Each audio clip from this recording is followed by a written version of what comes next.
حضرت محمد صلی اللہ علیہ وآلہ وسلم کے 5 ایسے دشمن جن کے بارے میں اللہ تعالیٰ نے قرآن مجید میں دردناک عذاب کی آیات نازل فرمائی۔ ایسے 5 دشمن جنہوں نے حضور صلی اللہ علیہ وآلہ وسلم کو بہت دکھ، اذیت اور تکلیف پہنچائی۔ ان 5 دشمنان رسول کے نام کیا ہیں، وہ کون تھے اور اللہ نے ان کو کیسی موت دی؟ آج کی ویڈیو میں پیارے آقا صلی اللہ علیہ وآلہ وسلم کے ان 5 دشمنوں اور ان کی دردناک عذاب کے بارے میں بتائیں گے۔ ویڈیو کو آخر تک ضرور دیکھیں۔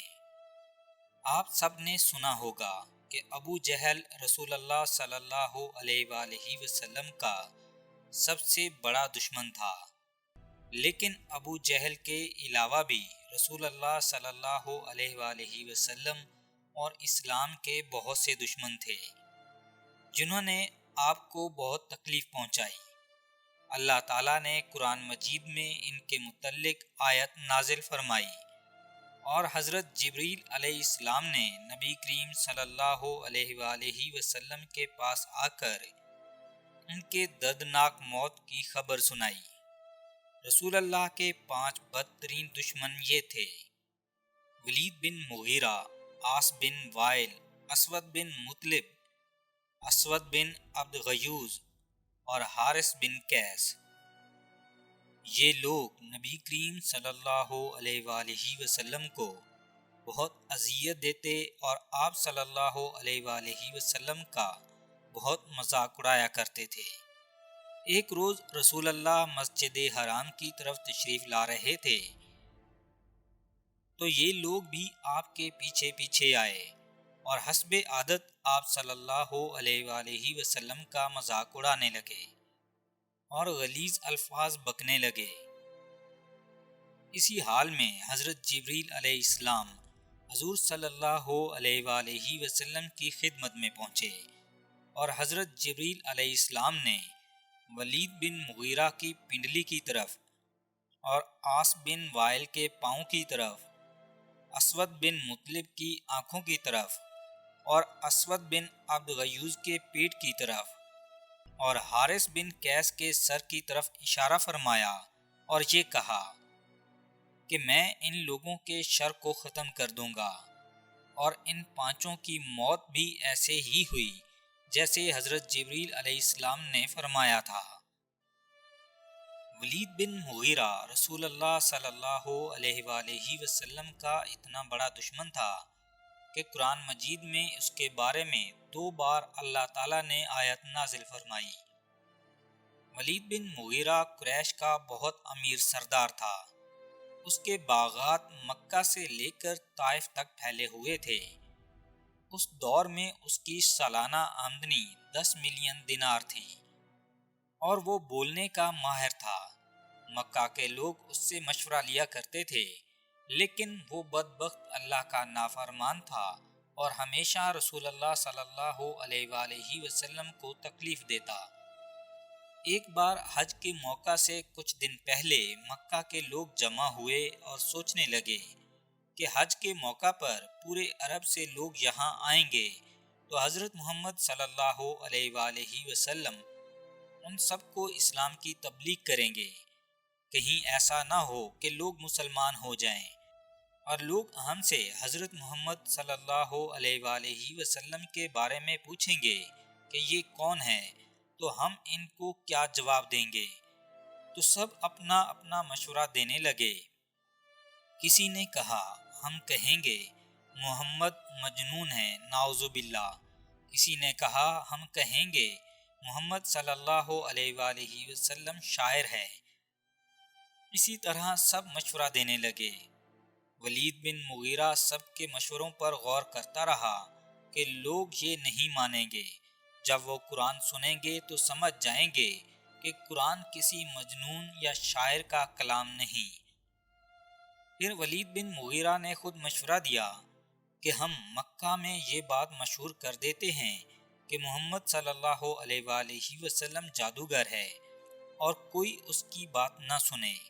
چنانچہ مکہ میں یہ بات مشہور کر دی گئی کہ محمد ایک جادوگر ہے۔ ولید بن مغیرہ کی اس بات پر اللہ تعالیٰ کو اتنا غصہ آیا کہ اللہ تعالیٰ نے قرآن مجید میں اس کو دھمکی دی اور قرآن مجید کی سورہ المدثر کی یہ آیت نازل فرمائی: بے شک اس نے سوچا اور کوئی بات دل میں ٹھہرا لی تو اس پر لعنت ہو، اس نے کیسی بات ٹھہرائی؟ پھر اس پر لعنت ہو، اس نے کیسی بات ٹھہرائی؟ پھر اس نے تیوری چڑھائی اور منہ بگاڑا، پھر پیٹھ پھیری اور تکبر کیا، پھر بولا یہ تو وہی جادو ہے جو پہلے سے چلتا آ رہا ہے، جلد ہی میں اسے دوزخ میں دھنساؤں گا۔ قرآن مجید کی یہ آیت اس واقعہ اور ولید بن مغیرہ کے عذاب کے بارے میں نازل ہوئی تھی۔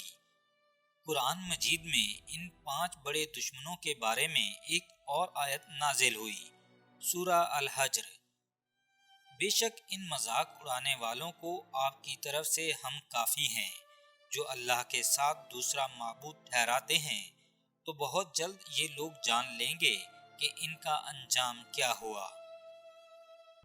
ولید بن مغیرہ ایسا بدبخت اور رسول اللہ کا بڑا دشمن تھا کہ قرآن مجید میں 2 بار اس کے بارے میں عذاب کی آیت نازل ہوئی، اور حضرت جبریل علیہ السلام نے اس کی طرف اشارہ کر کے کہا کہ اللہ جلد اس سے آپ کو نجات دے گا۔ حضرت جبریل علیہ السلام نے اس کی پنڈلی کی طرف اشارہ کیا تھا تو اس کی موت بھی ایسے ہی ہوئی۔ ولید بن مغیرہ ایک بار بازار سے گزر رہا تھا کہ وہ ایک تیر بیچنے والے کی دکان کے پاس سے گزرا تو ایک تیر اس کی تہمد یعنی چادر میں پھنس گیا۔ اس نے تہمد کو تکبر سے جھٹکا جس سے تیر اس کی پنڈلی پر جا لگا، جس سے پنڈلی پر زخم ہو گیا اور اس زخم سے مزید پنڈلی اور ٹانگ خراب ہو گئی اور وہ اسی زخم کی تکلیف سے مر گیا۔ رسول اللہ صلی اللہ علیہ وآلہ وسلم کا دوسرا دشمن جس کے بارے میں قرآن مجید میں آیت نازل ہوئی وہ تھا عاص بن وائل۔ یہ ہمیشہ رسول اللہ صلی اللہ علیہ وآلہ وسلم کا مذاق اڑاتا اور طعنے کستا تھا۔ اس نے حضور صلی اللہ علیہ وآلہ وسلم کے بارے میں بکواس کی کہ محمد کا کوئی بیٹا نہیں، اگر وہ فوت ہو گئے نعوذ باللہ تو انہیں دنیا میں کوئی یاد کرنے والا بھی نہیں ہوگا۔ مفسرین کے مطابق عاص بن وائل کے اس طعنے کے بعد اللہ تعالیٰ نے اپنے محبوب حضرت محمد صلی اللہ علیہ وآلہ وسلم کی شان میں سورہ کوثر نازل فرمائی: اے محمد، ہم نے تم کو کوثر عطا فرمائی ہے، تو اپنے پروردگار کے لیے نماز پڑھا کرو اور قربانی دیا کرو، کچھ شک نہیں کہ تمہارا دشمن ہی بے اولاد رہے گا۔